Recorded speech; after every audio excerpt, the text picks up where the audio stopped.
What is going on, guys? Matt Downs with Daily Grind Fantasy Sports here to give you the edge for this Dolphins versus Ravens matchup on DraftKings. Cannot wait to break it down.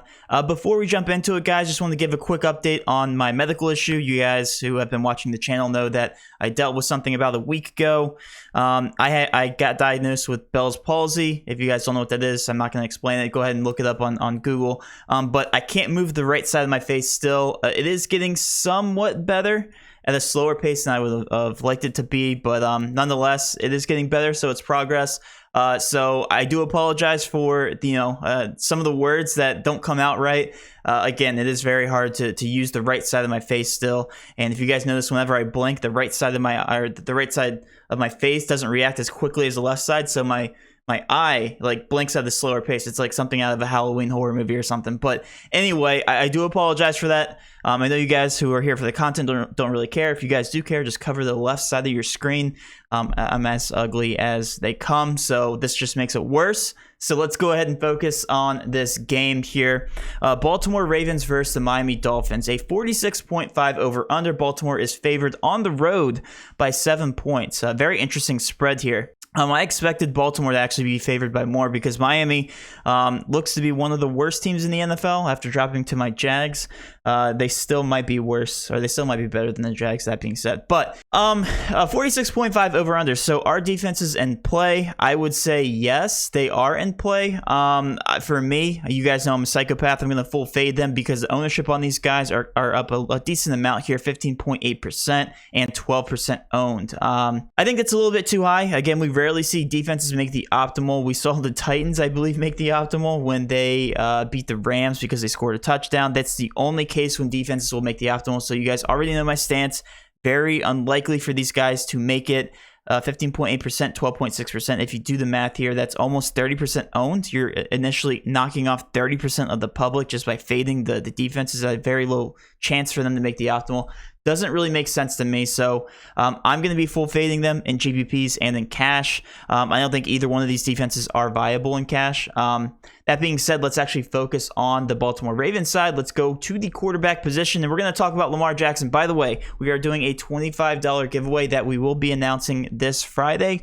To be entered into that contest, all you have to do is be subscribed to the channel, like this video, and also comment your favorite captain play to get contrarian other than Lamar Jackson, because Lamar Jackson is going to be the highest owned. Before we jump into the slate, you guys should already know that. 13.8K. Lamar Jackson. He is going to be the highest scoring guy in the slate probably. There's really no other choice. These guys run the ball. They run the ball through Lamar Jackson. And the fact that they use 3 different running backs again just gives Lamar Jackson that much more upside. The only thing I would see, the only chance I would see Lamar Jackson not being the optimal captain is if first the Miami Dolphins win. Again, that is a chance. They are 7-point underdogs. Or one of the wide receivers he hones in on does score multiple touchdowns, them or Mark Andrews at the tight end position. So that's the only way I would see him not making the optimal. Lamar Jackson, we know, gets it done with his legs. His passing upside is there. He's a do-it-all player. So at 13.8K at 65.5% ownership, I believe that's the highest I've ever seen in terms of the GBP ownership.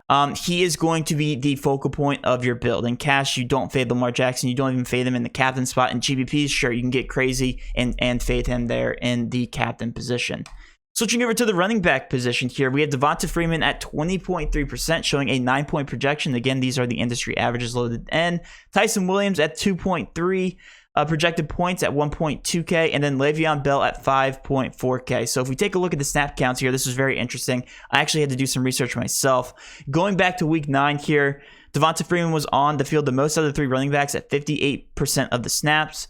Looking at Le'Veon Bell, he was 23 on the field for 23% of the snaps, and Tyson Williams on the field for 18%. So Devonta Freeman looks to be the focal point of this offense in terms of the rushing game.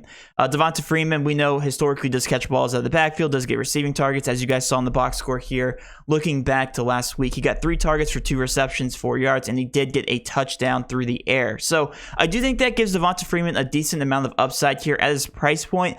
I actually don't hate him. I was actually surprised on the ownership here at 20.3%. I think that I see where people are going other than Devonta Freeman, but at 6.6K, I think he's a viable GBP option. I don't think he's cash viable. That being said, I do somewhat like Tyson Williams and Le'Veon Bell, just because they are using in the red zone here. We saw Le'Veon Bell get a touchdown last week. He was utilized a lot in the red zone. He actually hasn't been running that poorly, especially last week averaging a 4.4 yards per carry. So I don't mind him there. As a GPP pivot at a 5.4K price tag, it's going to keep his ownership low, and it could definitely break the slate there if he does score another touchdown. Tyson Williams is in this exact same boat here. Does play less than Le'Veon Bell and isn't really utilized as much, but again, he could be on the field there and score a touchdown, especially at the 1.2K price tag. I definitely don't mind these guys as pivots. I do prioritize Devonta Freeman, and I don't really consider him for cash. I do think he's a more upside player here in terms of GPPs, just based on this ownership showing 20.3%.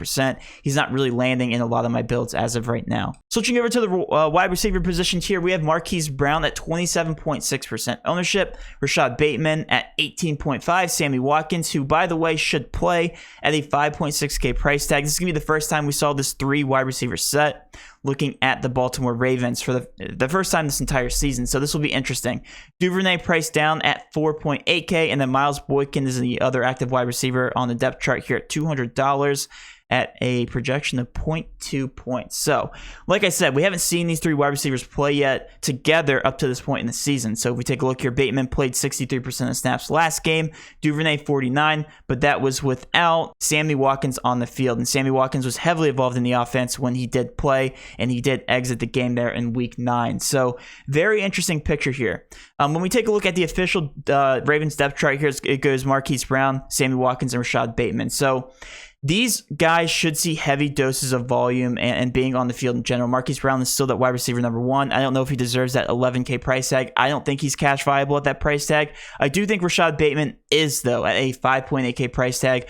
We're going to expect between 60 to 70% of the snaps, maybe 50 to 70%. And same thing with Sammy Watkins at a 5.6K price tag. The one thing that Bateman has that Sammy Watkins doesn't have is the fact that he's fully healthy, and we've seen production from him over the past 2 weeks. Got 10.2 points, 11 points, and I do like the upside there with Rashad Bateman at that price point.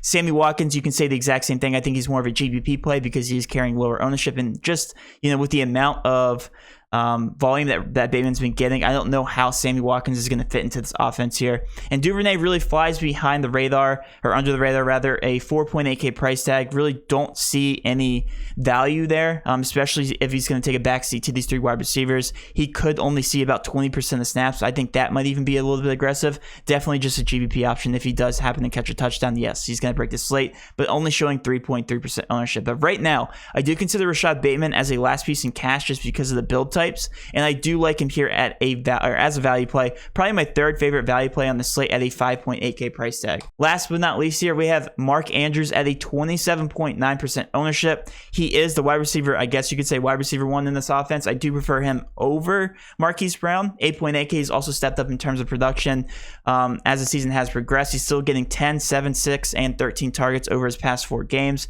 Right now, we have a fantasy point projection of 13 points, which is higher than that of Rashad Bateman and Sammy Watkins. It looks like Vegas does disagree with me here. Marquise Brown is projected more fantasy points, but I think Mark Andrews could easily outperform him here in this game, showing 27.9% ownership. I don't think he's cash viable either because of the builds that I'm landing on. Again, if you're trying to get Lamar Jackson in your captain spot, then you're probably not landing on Mark Andrews or Marquise Brown. Last but not least here, we have Justin Tucker, Mr. Consistent. He's been, hitting consistent field goals.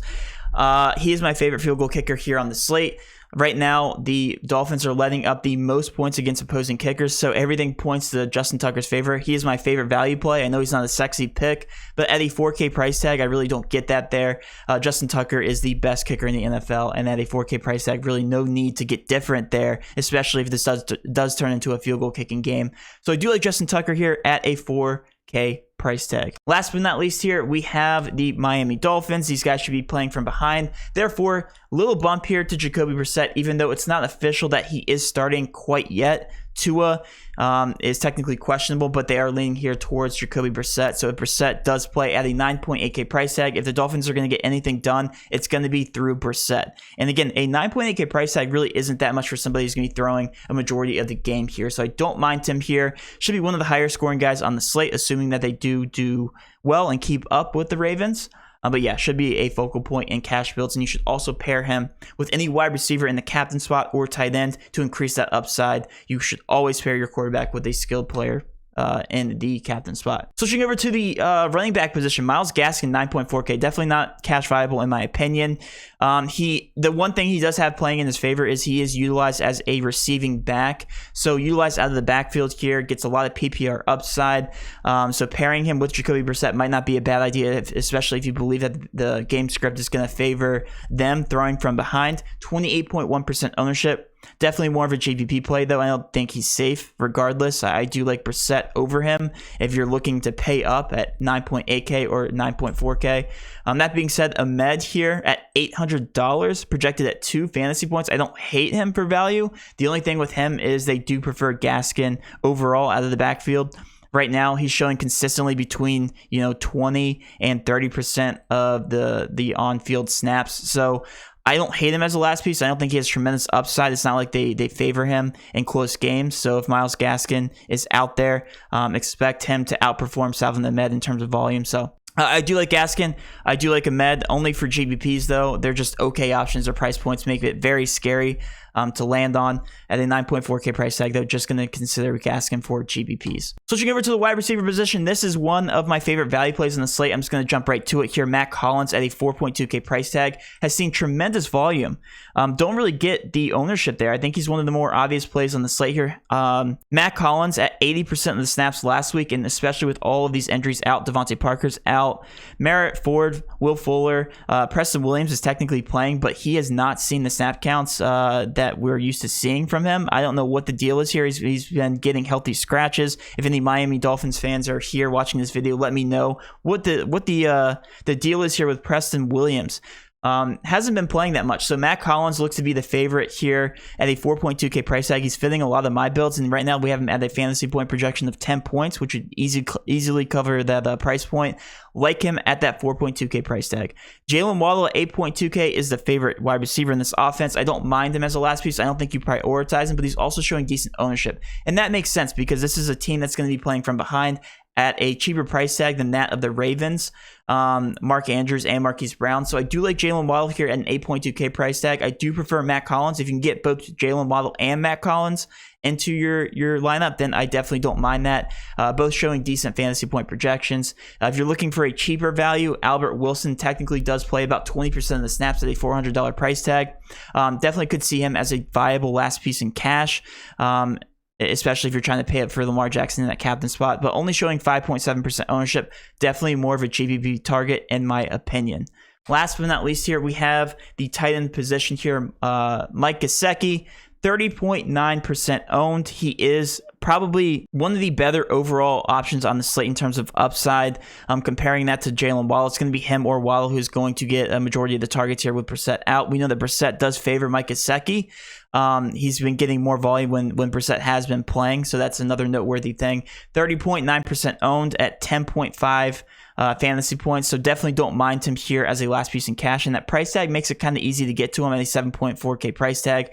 But that being said, these other two tight ends, they've actually been using a lot of 2-3 tight end sets, which is very interesting. These guys have been seeing decent volume, $600 and $1,800, but definitely don't consider them other than bigger GBPs here. And then switching over to the kicker spot here, Jason Sanders at 17.2% ownership. Definitely more of a GBP play. I do prefer Justin Tucker on the other side in terms of kickers. And that will wrap up my breakdown here, guys, for this DraftKings slate. My overall favorite value plays on the slate are going to be Justin Tucker and Matt Collins. As you guys can see, they fit into a lot of the builds here, along with Bateman. So those guys are more mid-range to lower tier value options, but I do like them here just because they're fitting so many builds. And then last but not least, we have my favorite prize pick entry for this slate. If you guys haven't signed up for prize picks, first of all, what are you doing? Enter code using DGF for 100% match up to $100.